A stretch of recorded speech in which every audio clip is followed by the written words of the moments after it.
وَتِلْكَ الْأَمْثَالُ نَضْرِبُهَا لِلنَّاسِ وَمَا يَعْقِلُهَا إِلَّا الْعَالِمُونَ. Mendahulukan azan subuh sebelum waktu azan di bulan Ramadan supaya orang berhenti makan sebelum waktunya, ihtiyatan, sebagai bentuk ihtiyat, kehati-hatian. Sebagai bentuk apa? Kehati-hatian.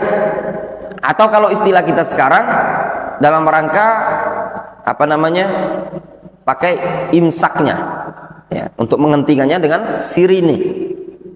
Qala al-Hafidz Ibnu Hajar rahimahullahu taala fil Fath. Berkata al-Hafidz Ibnu Hajar dalam Fathul Bari, minal bid'il munkara ma uhditha fi hadha zaman min iqa'il adhan tsani qabla al-fajr.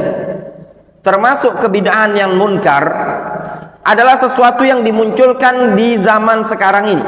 Iqa'il adhan tsani berupa mengumandangkan azan yang kedua qabla al-fajri, sebelum waktu fajar, binahwi thuluthi sa'atin fi Ramadan, dengan ukuran waktu durasi sekitar thuluthus sa'ah, sepertiga jam di bulan Ramadan.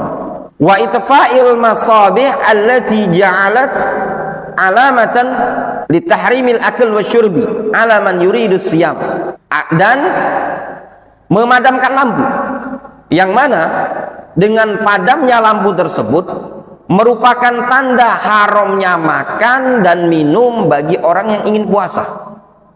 Nah, ini kapan terjadi ya ikhwan? Terjadi kapan? Di zaman siapa? Di zaman Al-Hafidz Ibnu Hajar.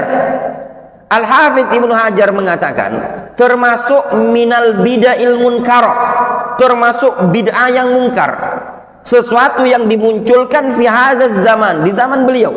Ana ulangi, lihat beliau mengatakan minal bid'il munkar ma uhditha fi hadzal zaman min iqa'il adzan tsani qabla al-fajr bi nahwi thuluthi sa'atin fi Ramadan. Termasuk kebid'ahan yang munkar. Lihat siapa yang mengatakan ini? Al-Hafidz Ibnu Hajar, mazhab Syafi'i. Beliau mengatakan minal bid'il munkar, termasuk bid'ah yang munkar, memunculkan atau yang dimunculkan di zaman beliau berupa mengumandangkan azan yang kedua tersebut, azanul tsani, sebelum waktu subuh, seukuran berapa? Sepertiga jam, 15 menit, 20 menit. Dan juga apa? Mematikan lampu, yang mana dengan matinya lampu tersebut sebagai tanda haramnya makan dan minum bagi orang yang ingin puasa. Kalau di zaman sekarang apa tandanya biasanya? Hah? Sirine, ada suara ya. Za'man mimma ahdatsahu annahu lil ihtiyat fil ibadah. Orang yang memunculkan bid'ah seperti ini, pengklaiman dia menganggap itu adalah upaya untuk hati-hati dalam puasa Ramadan. Hati-hati jangan sampai masuk waktu subuh dalam keadaan masih makan. Namun kata beliau, wala yu'lam bidzalika illa ahadun nas. Yang demikian itu tidak pernah diketahui argumentasi sama sekali, melainkan berdasarkan yang dilakukan oleh person-person orang saja. Wa qad jarrahum dzalika ila annahum saru la yu'adzinuna illa ba'dal ghurub bidarajatin.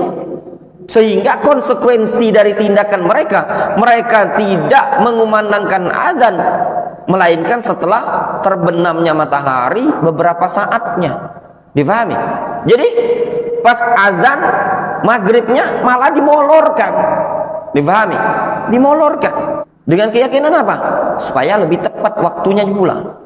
Nanti kalau buru-buru apa? Belum waktu maghrib sudah azan, akhirnya dimolorkan sama mereka. Litamkinil waqti za'amu fa akharu al-fitrah. Supaya apa? Supaya tamkinul waqt, supaya betul-betul waktunya mantap dan tepat gitu loh.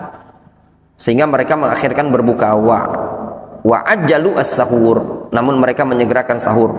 Wa khalafus sunnah, dan mereka menyelisih sunnah. Falidzalika qalla anhum al-khair wa kathura fihim asyar, Allahul musta'an. Oleh karena itulah, dikarenakan mereka menyelisih sunnah, sedikit kebaikan yang ada pada mereka dan semakin banyak pula keburukan yang ada pada mereka.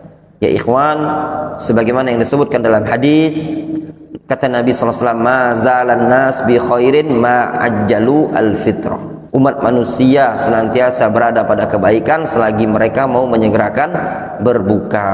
Kalau ditunda berbukanya justru sebaliknya, ya, itu merupakan mukhalafatus sunnah. Dan ada unsur tasyabbuh dengan siapa? Dengan ahlul kitab, yang mereka biasa berbukanya kapan?